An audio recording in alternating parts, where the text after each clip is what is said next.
एक ऐसी घटना जहां इंसान अपने सम्मान के लिए इतना कुछ कुर्बान कर दे कि वो खुद भी नहीं जानता था कि उसकी कुर्बानी क्या उसे सच्चे नायक के रूप में याद रखेगी या फिर उसे एक बहकावे में फंसा हुआ इंसान माना जाएगा।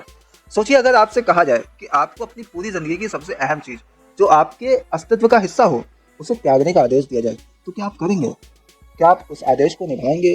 क्या आप अपनी आत्मा को अपने आदर्शों से जोड़कर उस आदेश को निभाएंगे? ये कहानी एक ऐसे व्यक्ति की है जो किसी भी हालत में अपने आदर्शों से समझौता नहीं करता।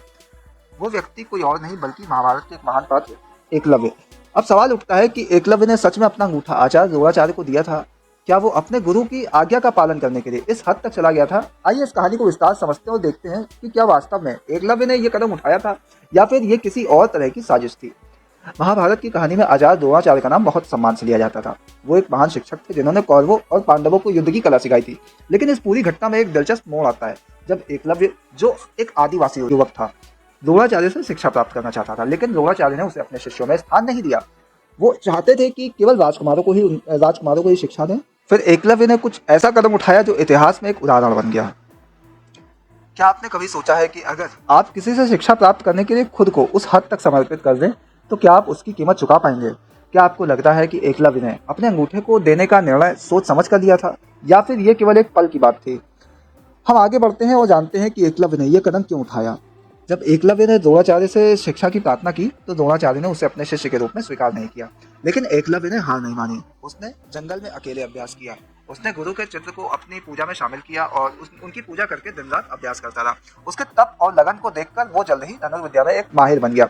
ये देखकर द्रोणाचार्य को एक दिन एकलव्य की कड़ी मेहनत के बारे में पता चला। लेकिन द्रोणाचार्य के मन में एक विचार आया कि एक आदिवासी युवक जो उनकी शिक्षा वृत्ति में नहीं है कैसे धनुर्विद्या में इतना निपुण हो सकता है। फिर द्रोणाचार्य ने एक चाल चली। उन्होंने एकलव्य से कहा कि वो उसका अंगूठा दे। द्रोणाचार्य का ये आदेश था, लेकिन क्या आप सोचते हैं कि एकलव्य ने बिना किसी सवाल के ये आदेश मान लिया था? क्या आपको लगता है कि उसे इस आदेश का पालन करते समय कोई कठिनाई महसूस नहीं हुई होगी? एकलव्य ने बिना किसी विरोध के अपना अंगूठा द्रोणाचार्य को दे दिया। ये निर्णय न केवल एकलव्य की महानता को दर्शाता है बल्कि ये उस समय की मान्यताओं और आदर्शों के खिलाफ एक कड़ा संदेश भी देता है। क्या ये कदम सिर्फ एक छल था या फिर इसे एक महान श्रद्धा और आत्मसमर्पण के रूप में देखा जाना चाहिए? यहाँ एक और सवाल उठता है, क्या एकलव्य ने सच में अपने अंगूठे को द्रोणाचार्य को दिया था या फिर ये एक प्रतीकात्मक कदम था? क्या आपको लगता है कि एकलव्य ने बिना किसी संघर्ष के अपनी पहचान और अस्तित्व को त्याग दिया था या फिर उसने यह कदम केवल इसलिए उठाया था क्योंकि वो अपनी आत्मा को अपने गुरु के प्रति अधिक श्रद्धा से जुड़ा हुआ मानता था? आज हम मानते हैं कि एकलव्य का ये कदम एक उदाहरण बन गया है जो हमें सिखाता है कि किसी के आदर्शों के प्रति श्रद्धा इतनी गहरी हो सकती है कि वो खुद को पूरी तरह से उसके सामने न्यौछावर कर दे। परंतु क्या ये केवल एक धार्मिक या आदर्शवादी निर्णय था या फिर द्रोणाचार्य की चाल थी जिसने एकलव्य को इस हिस्से में डाल दिया था?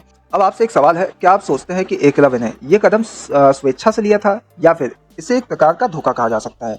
क्या वो सच में अपने गुरु के प्रति श्रद्धा से प्रेरित था या फिर उसने अपने अस्तित्व को बचाने के लिए ये निर्णय लिया था?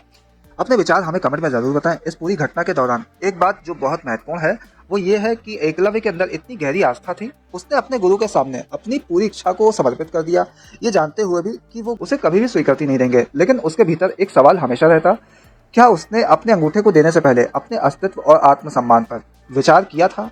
इस पूरी घटना में एक गहरा संदेश छिपा है जो आज भी हमारे समाज में प्रासंगिक है। ये हमें ये सिखाता है कि जब हम किसी से प्रेरणा लेते हैं तो वो प्रेरणा हमारी आंतरिक शक्ति को जगाती है। लेकिन क्या किसी का आदर्श सिर्फ अपने गुरु के सामने अपनी आत्मा का समर्पण करने का नाम है या फिर कुछ और? आपसे एक आखिरी सवाल पूछता हूँ, क्या आपको लगता है कि एकलव्य का ये कदम पूरी तरह सही था या फिर वो किसी प्रकार से गलत समझा गया था? क्या उसने अपनी आत्मा और अस्तित्व को सही तरीके समझा था? इस पर आपके क्या विचार हैं? कमेंट में ज़रूर बताएं। फिलहाल के लिए इतना ही, दीजिए इजाज़त।